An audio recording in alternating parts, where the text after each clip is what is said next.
Bonjour à tous. Aujourd'hui, je vous fais une vidéo sur les huiles essentielles œstrogènes-like et notamment la saugeuse clarée, ce qui se dit sur la lavande, sur le titri, etc., etc. C'est des questions qui reviennent souvent et à force de voir des grosses contre-indications, on ne sait plus ce qu'il faut penser de ces huiles essentielles. Donc, c'est des huiles dites hormones-like, les huiles œstrogènes-like. Donc, les hormones-like, il y a les œstrogènes-like, les progestérones-like et les cortisone-like. Les huiles aussi qui vont jouer sur la thyroïde, sur les surrénales, donc sur les ovaires. Et souvent, elles sont citées dans les contre-indications, notamment contre les cancers hormonodépendants.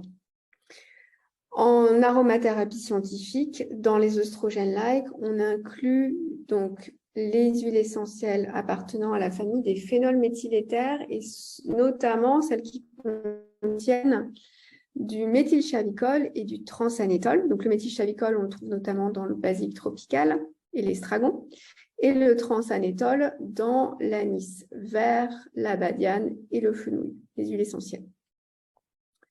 Et puis, dans les œstrogènes-like, on va aussi incriminer souvent les sesquiterpénols qui sont classés, alors maintenant, ça c'est à discuter, mais elles sont classées comme hormones-like. Et dans cette famille-là, on a le viridiflorol, le sclaréol, le patchoulol, le nérolidol et le cédrol. Dans la presse grand public, on a eu récemment des huiles essentielles de lavande fine et de titri accusées comme perturbateurs endocriniens, notamment chez les jeunes garçons. Donc, il y a beaucoup d'informations qui circulent à ce sujet-là et du coup, on ne sait plus trop comment conseiller ou déconseiller les huiles essentielles.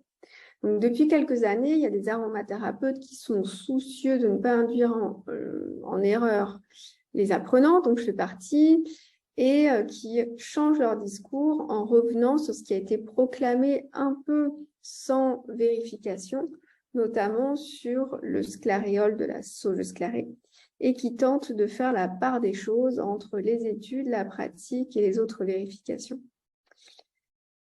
Donc, au niveau de l'activité œstrogène-like, qu'est-ce que ça veut dire une huile essentielle œstrogène-like? Déjà, ce sont des huiles essentielles dont l'activité va mimer celle des hormones naturelles. Donc, c'est des molécules qui vont entrer en interaction avec les récepteurs hormonaux ou bien leur composé va ressembler à nos hormones. Donc, c'est like parce que ça agit de la même façon que nos hormones naturelles. Mais dans les deux cas, que ça soit qu'elles se fixent sur les récepteurs ou qu'elles juste ressemblent au niveau de la structure, leur action est déjà bien plus faible que nos propres hormones et encore plus faible, bien sûr, qu'une hormone de synthèse. Dans la présentation de Christina Hawkins-Palias, elle est chargée de l'évaluation toxicologique des ingrédients. Elle fait partie du consortium d'huiles essentielles, qui est un consortium qui travaille sur les allégations santé sur les huiles essentielles. Eh bien, dans sa présentation du dernier Phytarum Grasse, en fait, elle présentait notamment l'action d'un composé qui était beaucoup plus faible que l'alimentation même. Donc, moins importante que l'activité de l'hormone, qui était plus importante que l'alimentation, et les huiles essentielles arrivaient vraiment en tout dernier. Donc, c'était très, très faible. Dans sa présentation, donc, elle a bien précisé que leur action, l'action des huiles essentielles, alors tout n'a pas été étudié, mais certains composés ont été étudiés et ils ont quand même conclu sur le fait que les huiles essentielles ne sont pas considérées comme des perturbateurs endocriniens. Un perturbateur endocrinien, en fait, il va altérer le système endocrinien, il va interférer avec toutes les grandes fonctions des organismes vivants, la croissance, reproduction, développement du fœtus, comportement, nutrition, métabolisme. Et il va imiter l'action d'une hormone naturelle, mais il va aussi empêcher l'hormone de se fixer sur son récepteur, il va entraver la transmission du message hormonal, il va perturber la production ou la dégradation d'une hormone, perturber le transport d'une hormone dans l'organisme. Donc, vous voyez, ce n'est pas du tout la même catégorie que des hormones-like, même si les contre-indications finales peuvent se ressembler. Donc, point numéro 1, les huiles essentielles, déjà, ne sont pas classées comme perturbateurs endocriniennes.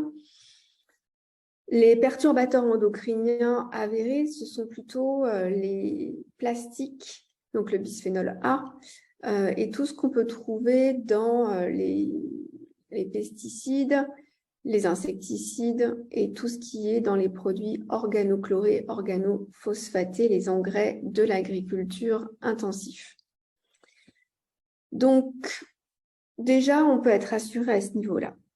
Ensuite, l'activité, le composé d'une huile essentielle, donc ça va aussi dépendre donc, quand même de la quantité contenue dans cette huile essentielle.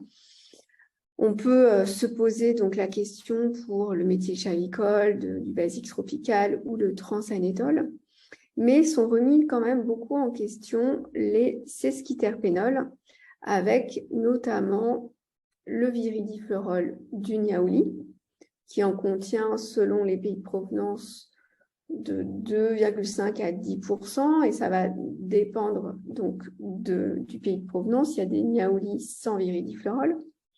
On a donc le sclaréol de la sauge sclarée, et puis on va avoir le cédrol du cèdre de Virginie qui contient 35% de cédrol, et du cyprès toujours vert qui en contient 0,5 à 7%. Donc le cyprès toujours vert, il n'est quasiment plus considéré comme oestrogène-like. Le niaouli aussi, il est remis en question. Et en ce qui concerne ces composés, ce qui va évidemment interférer, qui va être important, c'est la quantité contenue dans l'essentiel, la quantité utilisée, donc le dosage, la dilution, la fréquence et la durée. Tout ça, ça va être important. Si c'est des huiles essentielles qui sont utilisées sur moins de 2 mois et à toute petite dose, donc diluées à 2% ou moins, on peut considérer qu'elles ne sont pas impactantes. Cela est évidemment à mettre en perspective avec la personne à qui l'on s'adresse, mais notamment le Dr Jem Buckle, elle a beaucoup utilisé des huiles essentielles, notamment sauge sclarée, qui étaient considérées comme oestrogène-like à 2% et qui n'ont pas eu d'impact hormonal auprès des personnes qu'elle a suivies. Au niveau de la sauge sclarée, donc il y a à peu près 4% de sclaréol. Et le sclaréol, c'est une molécule qui a été déclarée oestrogène-like en 1991 par le docteur Pennoel et Francombe. Cependant, à ce jour, il n'y a aucune étude qui ne prouve cette activité. Et la structure moléculaire du sclaréol ne correspond pas à la structure d'un œstrogène. Alors, dans son utilisation traditionnelle, l'huile essentielle de sauge sclarée, elle est utilisée pour les syndromes prémenstruels. Donc, on peut supposer des hyperoestrogénies ou des syndromes liés à la ménopause, où là, donc, il y aurait plutôt une carence en œstrogène. Donc, ce qu'on peut observer, c'est qu'elle a plutôt un rôle régulateur en occupant les sites récepteurs plutôt qu'en apportant de nouveaux œstrogènes. Le sclaréol, in vitro, il a une action anti-cancer du sein. Ça, c'est une étude de 2006.